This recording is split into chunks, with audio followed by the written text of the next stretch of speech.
Sudeep sir ಸಮೇತ ತುಂಬಾನೇ ಖುಷಿಯಿಂದ ತುಂಬಾ ಇನ್ವಾಲ್ವ್ಮೆಂಟ್ ಕೊಟ್ಟು ತುಂಬಾ ಇಷ್ಟಪಟ್ಟು ಸರ್. ಇವಾಗ ಹೇಳ್ಬೇಕಂದ್ರೆ ಸರ್, ಆ ಒಂದು ಪ್ರೋಮೋ ಇಂದ ನನಗೆ ತುಂಬಾನೇ ಹೆಲ್ಪ್ ಆಯ್ತು, ತುಂಬಾ ದೊಡ್ಡ ಹೆಸರು ಬಂತು ನನಗೆ. ಇವತ್ತಿನವರೆಗೂ ಯಾರಿಗೂ ಹೋಗಿ ನನ್ನ ಸಿನಿಮಾನ ನೋಡಿ ನನ್ನ ಸಿನಿಮಾ ತಗೊಳ್ಳಿ ಖಂಡಿತ ನಾನು ಅಪ್ರೋಚ್ ಮಾಡಿಲ್ಲ ಸರ್. ನಮ್ಮ ಕಂಟೆಂಟ್ ಚೆನ್ನಾಗಿತ್ತಂದ್ರೆ, ಆ ಸಿನಿಮಾ ಚೆನ್ನಾಗಾಯ್ತು ಅಂತಂದ್ರೆ 100% ಸಿನಿಮಾ ತಾಂಡೇ ತಾಂತಾರೆ ಸರ್. ಕನ್ನಡದಲ್ಲಿ ಚಿಕ್ಕದಾಗ ಸ್ಟಾರ್ಟ್ ಮಾಡಿದಂತ ಎಷ್ಟೋ ಸಿನಿಮಾಗಳು ಇವತ್ತು ನ್ಯಾಷನಲ್ ಲೆವೆಲ್ ಅಲ್ಲಿ ಹೆಸರಾಗಿದೆ. ನಮ್ಮ ಸೂಪರ್ ಸಿನಿಮಾ ಆಗಿರ್ಬೋದು, ಯಾರು ಏನು ಮಾಡಿರ್ಲಿಲ್ಲ ಆ ರೇಂಜಿಗೆ ಒಂದು ರೀಚ್ ಆಗುತ್ತೆ, ಹೆಸರಾಗುತ್ತೆ ಅಂತ. ಕಾಂತಾರ ಸಿನಿಮಾ ಎಲ್ರಿಗೂ ಒಂದು ಕನ್ನಡದ ಹೆಮ್ಮೆ. KGF ಆಗಿರ್ಬೋದು, ಇವತ್ತಿನವರೆಗೂ ನಂಬಿರೋದು ಕಂಟೆಂಟ್ ಈಸ್ ದ ಕಿಂಗ್ ಅಂತ. ಕಂಟೆಂಟ್ ಚೆನ್ನಾಗಿತ್ತು ಅಂದ್ರೆ ನಮ್ಮ ಕನ್ನಡದ ಜನ ಇದಾರಲ್ಲ ಯಾವತ್ತೂ ಮಿಸ್ ಮಾಡ್ಕೊಳಲ್ಲ. ಚಾನಲ್ ಅಲ್ಲಿ ಕೆಲಸ ಮಾಡಿದೀನಿ ಅಂದ ತಕ್ಷಣ ನಾನು ಹೋಗ್ಬಿಟ್ಟು ಏನೋ ಚೆನ್ನಾಗಿ ಸಿನಿಮಾ ಮಾಡ್ಕೊಂಡಲ್ಲೇ ತಗೊಳ್ಳಿ ಅಂತ ಬ್ಲೇಮ್ ಮಾಡೋದು ಎಷ್ಟು ಸರಿ ಎಷ್ಟು ತಪ್ಪು. ಚೆನ್ನಾಗಿದ್ರೆ 100% ಅವ್ರೆಲ್ಲರೂ ಸಪೋರ್ಟ್ ಮಾಡ್ತಾರೆ. ಅಂದ್ರೆ ಒಂದು ಅದೇ ಈ ಸಪೋರ್ಟಿವ್ ಬಗ್ಗೆ ಎರಡು ಮಾತಿಲ್ಲ. ಇಷ್ಟು ದಿನ ಸರ್ವಿಸ್ ಮಾಡ್ಕೊಂಡು ಬಂದ್ರೆ ಕತ್ಕೊಂಡು ಸಾರ್ಥಕ ಅಂತಲೇ ಹೇಳ್ಬೋದು. ನಾವು ಇಷ್ಟು ವರ್ಷನ ನೋಡ್ಕೊಂಡು ಬಂದಿರೋದ್ರಿಂದ. ಇನ್ನೊಂದು ಕಡೆ ಅದೇ ಒಂದು ಸಿನಿಮಾ ಹೀರೋ ಆಗಿರೋದು ಒಂದು, ಮತ್ತು ಇದೊಂದು ಆಸೆ ಇತ್ತು, ಇದೊಂದು ಕನಸಿತ್ತು, ಇಲ್ಲಿವರೆಗೆ ಬಂದು ನಿಲ್ಲಿಸಿದೆ. ನಾನು ರೀಸೆಂಟಾಗಿ ಬಿಗ್ ಬಾಸ್ ಪ್ರೋಮೋ ನೋಡಿದಾಗ ನಾನು ಶಾಕ್ ಆದೆ. ಅಂದರೆ ಸುದೀಪ್ ಅವರು ಮತ್ತು ಆ ಸ್ಟೇಜನ್ನು, ಅಂದರೆ ಇದುವರೆಗೂ ಬಿಗ್ ಬಾಸ್ ಪ್ರೋಮೋಗಳು ಸಾಕಷ್ಟು ನೋಡಿದ್ವಿ, ಬಟ್ ಈ ಸ್ಟೈಲ್ ಆಫ್ ಮೇಕಿಂಗು, ಈ ಸ್ಕೇಲ್ ಆಫ್ ಪ್ರೊಡಕ್ಷನ್ ನಾನು ನೋಡಿರಲಿಲ್ಲ. ಸೊ ಅದನ್ನು ನಾನು ಮೆಸೇಜ್ ಮಾಡಿದೆ, ಹೌದು ಯಾರು ಮಾಡಿದ್ದು ಅಂತ. ನನಗೆ ಆವಾಗಲೇ ಗೊತ್ತಾಗಿದ್ದು. ಸೊ ಆ ಒಂದು ವಿಷಯ ಆ್ಯಕ್ಚುಲಿ ತುಂಬ ಜನಕ್ಕೆ ಗೊತ್ತಿಲ್ಲ. ನಾವು ಏನು ಮಾತಾಡ್ತಿರೋರು, ಏನೋ ಟೆಲಿವಿಷನಲ್ಲಿ ಕೆಲಸ ಮಾಡಿದ್ರಂತೆ, ಸೆಟ್ ಹಿಂದೆಗಡೆ ಕೆಲಸ ಮಾಡಿದ್ರಂತೆ, ಡೈರೆಕ್ಟ್ ಅಂತ, ಅದು ಯಾವುದೂ ಗೊತ್ತಿರಲ್ಲ. ಮೇ ಬಿ ಇವಾಗ ಗೊತ್ತಾಗುತ್ತೆ ಅಂತ ಅನ್ಸುತ್ತೆ. ಸೊ ಈ ಸಲದ್ದು ತುಂಬ ಸ್ಪೆಷಲ್ ಆಗಿತ್ತು Ram actually. Thank you sir. ಅದೆಲ್ಲ ಕ್ರೆಡಿಟು ನಾನು ಎಂಟೈರ್ ಕಲರ್ಸ್ ಕನ್ನಡ ಟೀಮ್ ಕೊಡೋಕ್ಕೆ ಇಷ್ಟಪಡ್ತೀನಿ ಸರ್. ಯಾಕಂದರೆ ಅವರು ನನ್ನ ಮೇಲೆ ನಂಬಿಕೆ ಇಟ್ಟು ಒಂದು ಧೈರ್ಯ ಮಾಡಿ, ರಾಮ್ ಇದನ್ನು ಮಾಡಿಕೊಡು, ಈ ಥರ ಒಂದು ಪ್ಲ್ಯಾನ್ ಮಾಡಿದ್ದೀವಿ ಅಂತಂತಂದರು. ಕಲರ್ಸ್ ಕನ್ನಡ ಮತ್ತು ನಮ್ಮ ಸ್ಟಾರ್ ಸುವರ್ಣ ಹೆಡ್ಡು ಸುಷ್ಮಾ ಅವರಾಗಿರ್ಬೋದು, ಪ್ರಶಾಂತ್ ನಾಯ್ಕ್ ಆಗಿರ್ಬೋದು, ಪ್ರಕಾಶ್ ಅವರಾಗಿರ್ಬೋದು ಡೈರೆಕ್ಟ್ರು, ಶ್ರೀಕೃಷ್ಣ ಅಂತ ಇದ್ದಾರೆ ಅವರಾಗಿರ್ಬೋದು, ಇವರೆಲ್ಲರೂ entire commercial team, programming team, colours Kannada ಎಲ್ಲರೂ ನನ್ನ ಮೇಲೆ, ನನ್ನ ಸಂಸ್ಥೆ ಮೇಲೆ ನಂಬಿಕೆ ಇಟ್ಟು ಒಂದು ಪ್ರೋಗ್ರಾಮ್ ಕೊಟ್ಟರು. ಪ್ರೋಮೋ ಮಾಡೋಣ ಅಂತ ಹೇಳಿದಾಗ ನಿಜವಾಗ್ಲೂ ನನಗೆ ಭಯ ಇತ್ತು ಸರ್. ಯಾಕಂದರೆ ಅಂಥ ಒಂದು ದೊಡ್ಡ ಸ್ಟಾರು ಒಂದು ಸ್ವಲ್ಪ ಹೆಚ್ಚು ಕಮ್ಮಿ ಆತಂದ್ರೂ ವ್ಯಾಲ್ಯೂ ಮರ್ಯಾದೆ ಎಲ್ಲ ಹೋಗುತ್ತೆ. ಆ ಒಂದು ಕೆಲಸನ ತುಂಬ ಭಯದಿಂದ ಮಾಡಿದ್ವಿ ಸರ್. ಸುದರ್ಶನ್ ಅಂತ ಡೈರೆಕ್ಟ್ ಮಾಡಿದ್ದು ಅದನ್ನು, ಕಲರ್ಸ್ OAP ಅವರು.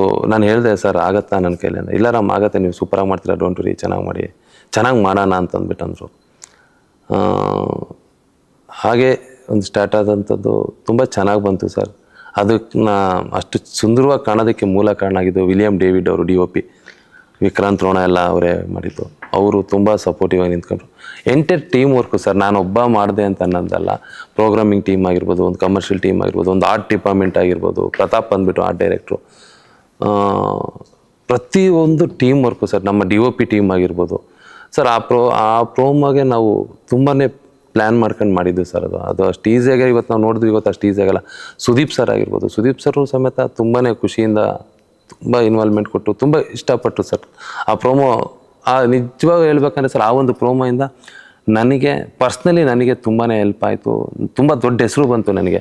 ನಾನು ಇಮೇಜಿನೂ ಮಾಡ್ಕೊಂಡಿರಲಿಲ್ಲ. ಒಬ್ಬರು ದೊಡ್ಡ ಪ್ರೊಡ್ಯೂಸರ್ ಫೋನ್ ಮಾಡಿ ಹೇಳ್ತಾರೆ, ಒಂದು ಕ್ವಾಲಿಟಿ ಆಫ್ ವರ್ಕ್ ಮಾಡಿದ್ಯಾ ನೀನು, ನಿಜವಾಗ್ಲೂ ಗ್ರೇಟ್ ಅಂತಂದ್ಬಿಟ್ಟು. ಆ ಪ್ರೋಮೋ ಟೆಲಿಕಾಸ್ಟ್ ಆದಮೇಲೆ ನಾನು ಪೋಸ್ಟ್ ಮಾಡ್ತೀನಿ. ಎಷ್ಟೋ ಜನ ಫೋನ್ ಮಾಡಿ ಮಾತಾಡಿ ನನಗೆ ಎಷ್ಟೋ ಕೆಲಸ ಬಂದಿದೆ. ನನಗೆ ಬೇರೆ ರಾಜ್ಯದಲ್ಲೂ ನನಗೆ ಬಿಕಾಸ್ ಆಫ್ ಆ ಪ್ರೋಮೋಯಿಂದ ನನಗೆ ಕೆಲಸ ಬಂದಿದೆ. ನನಗದೊಂದು ತುಂಬ ಖುಷಿ ಇದೆ ಸರ್.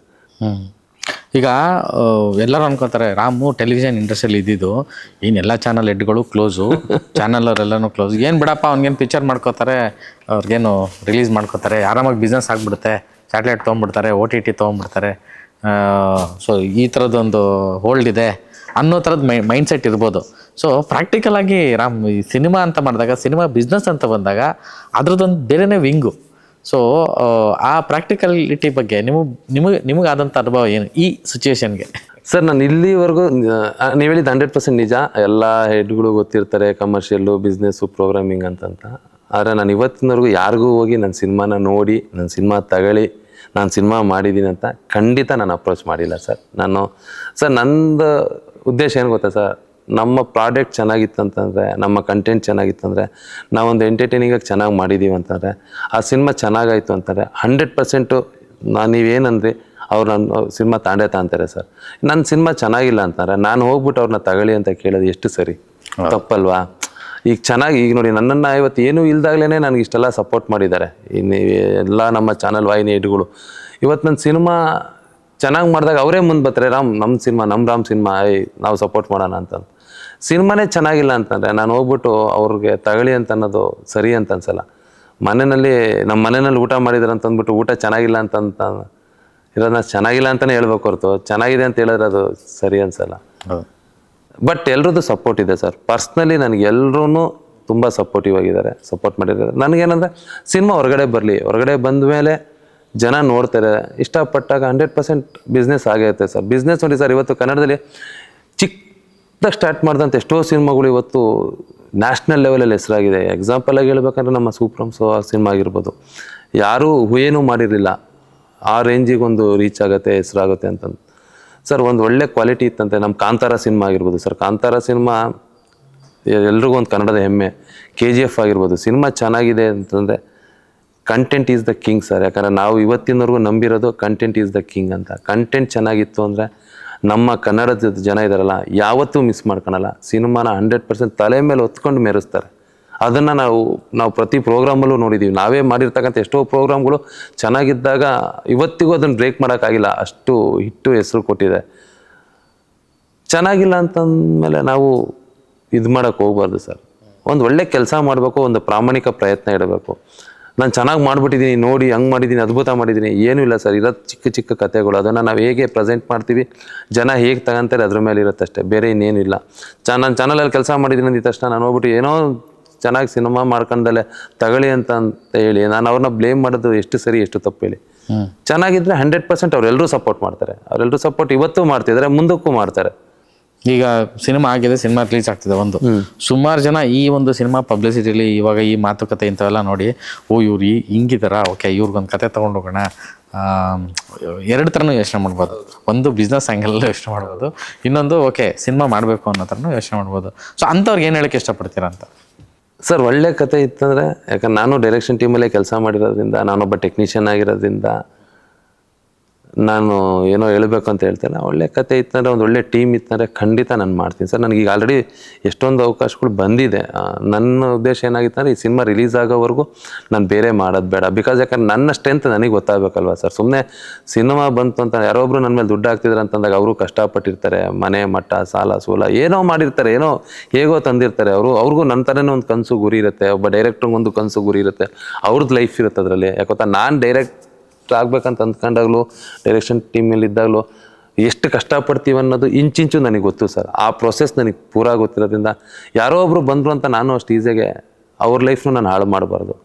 ಮತ್ತು ನನ್ನ ಸ್ಟ್ರೆಂತ್ ಏನನ್ನೋದು ನನಗೆ ಈ ಸಿನಿಮಾ ಹೊರಗಡೆ ಬಂದಾದಮೇಲೆ ಗೊತ್ತಾಗೋದು ಸರ್. ನಾನು ಚೆನ್ನಾಗಿ ಮಾಡಿದ್ದೀನಾ ಇಲ್ವಾ, ಓಕೆ ಆ ಕ್ಯಾರೆಕ್ಟ್ರಿಗೆ ಆಪ್ಟ್ ಆಗಿದೆಯಾ, ಹೊಂದಾಣಿಕೆ ಆಗಿದೆಯಾ ಇಲ್ವಾ, ಓಕೆ ಇವ್ನಿಗೊಂದು ಅವಕಾಶ ಕೊಡಬೇಕು, ಒಂದು ಒಳ್ಳೆ ಕತೆ ಹೇಳಬೇಕು ಅನ್ನೋದು ಜನಕ್ಕೆ ಕಣ್ಣಿಗೆ ಕಾಣುತ್ತೆ. ಆವಾಗ ಮಾಡೋಣ ಅಂತಿದ್ದೆ. ಈಗ ನನಗೆ ಆಲ್ಮೋಸ್ಟ್ ಒಂದು 2-3 ಸಿನಿಮಾ ಬಂದಿದೆ. ಒಂದು ಸಿನಿಮಾ ಒಪ್ಕೊಂಡಿದ್ದೀನಿ, ಒಂದು ಕತೆ ತುಂಬ ಇಷ್ಟ ಆಗಿದೆ, ತುಂಬ ಚೆನ್ನಾಗಿ ಬಂದಿದೆ ಕತೆ, ಒಪ್ಕೊಂಡಿದ್ದೀನಿ. ಐ ಥಿಂಕ್ ಅದು ನೆಕ್ಸ್ಟ್ ಮಂತಲ್ಲಿ ಆನ್ ಫ್ಲೋರ್ ಹೋಗ್ತಾ ಇದೆ ಸರ್. ಅದು ನಾನು ಹೇಳ್ತೀನಿ ಅವಾಗ. ಖಂಡಿತ ಆಲ್ ದ ಬೆಸ್ಟ್, ಒಳ್ಳೆಯದಾಗಲಿ. ಸೊ ಸಿನಿಮಾ ಅಂದರೆ ನನ್ನ ಕಂಟೆಂಟ್ ವೈಸ್ ತುಂಬ ಪ್ರಾಮಿಸಿಂಗ್ ಆಗಿದೆ ಆ್ಯಂಡ್ ಮೀಡಿಯಾ ವೈಸ್ ತುಂಬ ಸಪೋರ್ಟಿವ್ ಆಗಿ ಬರ್ತಿದ್ದಾರೆ, ಅಂದರೆ ಆಗ್ತಿದೆ ಕೂಡ. ಸೊ ಅದೇ ನೀವು ಅಂದ್ಕೊಂಡಂಗೆ ನಮ್ಮ ಊಹೆ ಪ್ರಕಾರ ಅದಾಗಲಿ ಅನ್ನೋದು ನನ್ನ ಬಯಕೆ ಕೂಡ. ಆಲ್ ದ ಬೆಸ್ಟ್, ಒಳ್ಳೆಯದಾಗಲಿ. ಸೊ ನನ್ನ ಪ್ರಕಾರ ಈ ಸಿನಿಮಾ ರಿಲೀಸ್ ಆದಮೇಲೆ ಮಾತಾಡೋಕ್ಕೆ ತುಂಬ ವಿಷಯ ಇದೆ. ನಾ ಅದಕ್ಕೆ ಹೇಳಿದ್ದು ಚಂದ್ರಮೌಳಿನೂ ಒಟ್ಟಿಗೆ ಸೇರಿಸ್ಕೊಂಡು ಒಂದು ಒಳ್ಳೆ ಮಾತುಕತೆ ಮಾಡೋಣ ಅಂತ. ಮೇ ಬಿ ಸಿನಿಮಾ ನೋಡಿದ್ಮೇಲೆ ತುಂಬ ಮಾತಾಡೋಕ್ಕಿದೆ ಅಂತ ಅನ್ಸುತ್ತೆ. Thank you sir. ಕೊನೆಯದಾಗ ಒಂದು ಮಾತು ಹೇಳೋಕ್ಕೆ ಇಷ್ಟಪಡ್ತೀನಿ. ಕನ್ನಡ ಪಿಕ್ಚರು ಮತ್ತು ನಿಮಗೆ ನಾನು ಎಷ್ಟು ಥ್ಯಾಂಕ್ಸ್ ಹೇಳಿದ್ರು ಸಾಲದು. ಅಷ್ಟು ಸಪೋರ್ಟಿವ್ ಆಗಿ ನಿಂತಿದ್ದೀರಾ, ಸಪೋರ್ಟ್ ಮಾಡ್ತಾಯಿದ್ದೀರಾ. ಮತ್ತು ಎಂಟೈರ್ ಮೀಡಿಯಾ ಏನು ನಮ್ಮ ರಿಪೋರ್ಟ್ರುಗಳಿದ್ದಾರೆ, ಡಿಜಿಟಲ್ ಆಗಿರ್ಬೋದು, ಯೂಟ್ಯೂಬ್ ಆಗಿರ್ಬೋದು, ಪ್ರಿಂಟ್ ಮೀಡಿಯಾ ಆಗಿರ್ಬೋದು, ಎಲ್ಲರೂ ಎಲ್ಲ ವಾಹಿನಿಗಳಾಗಿರ್ಬೋದು, ನಾನು ಎಕ್ಸ್ಪೆಕ್ಟ್ ಮಾಡಿರಲಿಲ್ಲ ಸರ್. ಆ್ಯಕ್ಚುಲಿ ಇವತ್ತು ನಾವು ಕಮರ್ಷಿಯಲ್ ಕೊಟ್ಟರೆ ಎಲ್ಲರೂ ಪ್ರಮೋಷನ್ ಮಾಡೋದು. ಬಟ್ ಪ್ರತಿಯೊಬ್ಬರು ಇಂಡಿವಿಜುವಲಾಗಿ ಫೋನ್ ಮಾಡಿ, ರಾಮ್ ನಿನ್ನ ಸಿನಿಮಾಗೆ ನಾನು ಸಪೋರ್ಟ್ ಮಾಡ್ತೀನಿ, ನಾನೊಂದು ಇಂಟರ್ವ್ಯೂ ಮಾಡ್ತೀನಿ, ಒಂದು ರೈಟಪ್ ಮಾಡ್ತೀನಿ, ಒಂದು ಬರೀತೀನಿ, ಒಂದು ಆರ್ಟಿಕಲ್ ಬರೀತೀನಿ, ಒಂದು ಇಂಟರ್ವ್ಯೂ ಕೊಡು, ಈ ಥರ ಇಂಡಿವಿಜುವಲಾಗೆ ಸಪೋರ್ಟ್ ಮಾಡ್ತಾಯಿದ್ದಾರೆ. ಎಲ್ರಿಗೂ ನಾನು ತುಂಬ ಹೃದಯದ ಧನ್ಯವಾದ ಹೇಳೋಕ್ಕೆ ಇಷ್ಟಪಡ್ತೀನಿ, ಥ್ಯಾಂಕ್ಸ್ ಹೇಳೋಕ್ಕೆ ಇಷ್ಟಪಡ್ತೀನಿ. ಮತ್ತು ಒಂದು ಒಳ್ಳೆ ಪ್ರಯತ್ನ ಮಾಡಿದ್ದೀವಿ, ತುಂಬ ಚೆನ್ನಾಗಿ ಬಂದಿದೆ ಸಿನಿಮಾ. ಒಂದು ಟೀಮ್, ನಮ್ಮ ಪ್ರೊಡ್ಯೂಸರ್ಸ್ ಆಗಿರ್ಬೋದು, ಡೈರೆಕ್ಟರ್ ಆಗಿರ್ಬೋದು, ಎಂಟೈರ್ ನಮ್ಮ ಟೀಮ್ ಆಗಿರ್ಬೋದು, ನಮ್ಮ ಮ್ಯೂಸಿಕ್ ಡೈರೆಕ್ಟರ್ ರದನ್ ಇದಕ್ಕೆ ಮ್ಯೂಸಿಕ್ ಮಾಡಿರೋದು, ಅರ್ಜುನ್ ರೆಡ್ಡಿ, ಜಾತಿ ರತ್ನಾಲು ಈ ಸಿನಿಮಾ ಮಾಡಿರ್ತಕ್ಕಂಥ ರದನ್ ಅವರು ತುಂಬ ಬ್ಯೂಟಿಫುಲ್ಲಾಗಿ ಮಾಡಿದ್ದಾರೆ. ಮತ್ತು ಇದನ್ನು ಬ್ಯಾಕ್ಗ್ರೌಂಡ್ ಸ್ಕೋರ್ ಬಂದುಬಿಟ್ಟು ಪ್ರದ್ಯೋತ್ತನ್ ಅಂತ ಅಂದ್ಬಿಟ್ಟು ಮಾಡಿದ್ದಾರೆ. ನಿಜವಾಗ್ಲೂ ಹೇಳ್ತೀನಿ ಸರ್, ಇವತ್ತು ಹೇಳಿದ್ರೆ ಅದನ್ನು ಬಿಲ್ಡಪ್ ಥರನೇ ಆಗುತ್ತೆ. ಸಿನಿಮಾ ನೋಡಿದ್ರೆ ಪ್ರತಿಯೊಬ್ಬರು ಅವ್ರನ್ನ ಲೈಕ್ ಮಾಡ್ತಾರೆ, ಯಾಕಂದರೆ ಅಷ್ಟು ಚೆನ್ನಾಗಿ ಮಾಡಿದ್ದಾರೆ ಸರ್ ಈ ಸಿನಿಮಾಗೆ. ಬ್ಯಾಕ್ಗ್ರೌಂಡ್ ಸ್ಕೋರ್ನ ಫೈಟ್ ಮಾಸ್ಟ್ರು ಮಾದ ಆಗಿರ್ಬೋದು, ತುಂಬ ಚೆನ್ನಾಗಿ ಮಾಡಿಸಿದ್ದಾರೆ ಸರ್. ನಿಜವಾಗ್ಲೂ 4 ಫೈಟ್ ಇದೆ, ನಾನಾ ಮಾಡಿರೋದು ಅಂತ ನನಗೆ ಅನಿಸುತ್ತೆ. ತನ್ವಿಕ್ ಮತ್ತು ಗಿರೀಶ್ ಅಂತ ಅಂದ್ಬಿಟ್ಟು DOP ಕ್ಯಾಮ್ರಾ ವರ್ಕ್ ಮಾಡಿರೋದು ತುಂಬ ಚೆನ್ನಾಗಿ ಬಂದಿದೆ ಸರ್. ಎಂಟೈರ್ ಓವರಾಲ್ ಹೇಳ್ಬೇಕು ಅಂತಂದರೆ ಎಲ್ಲರೂ ಟೀಮ್ ವರ್ಕ್ ತುಂಬ ಚೆನ್ನಾಗಿದೆ. ಡೈರೆಕ್ಷನ್ ಟೀಮ್ ಆಗಿರ್ಬೋದು, ಎಲ್ಲರೂ ಒಂದು ಹಾರ್ಡ್ ವರ್ಕ್ ಮಾಡಿದ್ದೀವಿ, ಒಂದು ಎಫರ್ಟ್ ಹಾಕಿದ್ದೀವಿ, ಒಂದು ಟೈಮ್ ಇಟ್ಟು ಒಂದು ನೀಟಾಗಿ ಚೆನ್ನಾಗಿ ಬರಬೇಕು ಅಂತ ಮಾಡಿದ್ವಿ. ಏನೋ ಕಮ್ಮಿ ಎಲ್ಲೂ ಸಿನಿಮಾಗೆ ಅಂತ ಎಲ್ಲೂ ಕಮ್ಮಿ ಮಾಡೋಕ್ಕೆ ಹೋಗಿಲ್ಲ. ಕ್ವಾಲಿಟಿ, ಲುಕ್ಕು, ಫೀಲಲ್ಲಿ ಆಗ್ಬೋದು. ಒಂದು ಒಳ್ಳೆ ಇಂಟೆನ್ಸ್ ಇಟ್ಕೊಂಡು, ಒಂದು ಒಳ್ಳೆ ಕತೆ ಇಟ್ಕೊಂಡು ನಿಮ್ಮ ಮುಂದೆ ಬರ್ತಾಯಿದ್ದೀವಿ. ಎಂಟೈರ್ ಕರ್ನಾಟಕ ನಮ್ಮ ಸಿನಿಮಾ ಇಷ್ಟಪಟ್ಟು ನಮ್ಮ ಸಿನಿಮಾನ ಆರೈಸಿ ಆಶೀರ್ವಾದ ಮಾಡಿ ಅಂತ ಕೈ ಮುಗಿದು ನನ್ನ ಕಡೆಯಿಂದ, ನನ್ನ ದಿಲ್ಮಾರ್ ತಂಡದ ಕಡೆಯಿಂದ ನಾನು ಕೇಳ್ಕೊಂತೀನಿ. ಜೈ Karnataka. Okay, thank you. So Dilmar October 24 ರಾಜ್ಯದಾದ್ಯಂತ ಬರ್ತಾ ಇದೆ. ತುಂಬ ಅಂದರೆ ಅನುಭವ ಏನೇ ಆದರೂ ಸಿನಿಮಾ ಅನ್ನೋದು ಅದು ಅದರದ್ದೇ ಆದಂಥ ಒಂದು ತಪಸ್ಸು. ಅದು ಇಲ್ಲಿವರೆಗೂ ತೊಗೊಂಬಂದಿದೆ ಅಂತಂದರೆ, ಮತ್ತು ಇಷ್ಟು ಮಾತಾಡಿಸ್ತಾ ಇದೆ ಅಂತಂದರೆ ನೀವೇ ಊಹೆ ಮಾಡ್ಕೊಳ್ಳಿ ಆ ಸಿನಿಮಾ ಹೇಗಿರ್ಬೋದು ಅಂತ. ದಿಲ್ಮಾರ್ 24ಕ್ಕೆ ಥಿಯೇಟ್ರಿಗೆ ಬರ್ತಾಯಿದೆ. ಎಲ್ಲರೂ ಥಿಯೇಟ್ರ್ಗಳಲ್ಲೇ ಬಂದು ಸಿನಿಮಾ ನೋಡಿ. OTTವರೆಗೂ ದಯವಿಟ್ಟು ಕಾಯ್ಬೇಡಿ. ಆ್ಯಂಡ್ ಈ ಸಿನಿಮಾ ಎಸ್ಪೆಷಲಿ ಥಿಯೇಟ್ರಿಕಲ್ಲೇ ನೋಡಬೇಕು. ಥಿಯೇಟ್ರಿಕಲ್ ಎಕ್ಸ್ಪೀರಿಯನ್ಸ್ ಮಸ್ಟ್ ಇದು. ಸೊ ತುಂಬ ಹತ್ತಿರದಿಂದ ಈ ತಂಡ ಗೊತ್ತು, ಈ ಕಂಟೆಂಟ್ ಗೊತ್ತು, ಹಾಗಾಗಿ ಮಾತನ್ನ ನಾನು ನಿಮ್ಗೆ ಹೇಳ್ತಾ ಇದ್ದೀನಿ. ಮಿಸ್ ಮಾಡಿದೆ 24ಕ್ಕೆ ಎಲ್ಲರೂ ಥಿಯೇಟ್ರಿಗೆ ಬನ್ನಿ. ನಮಸ್ಕಾರ.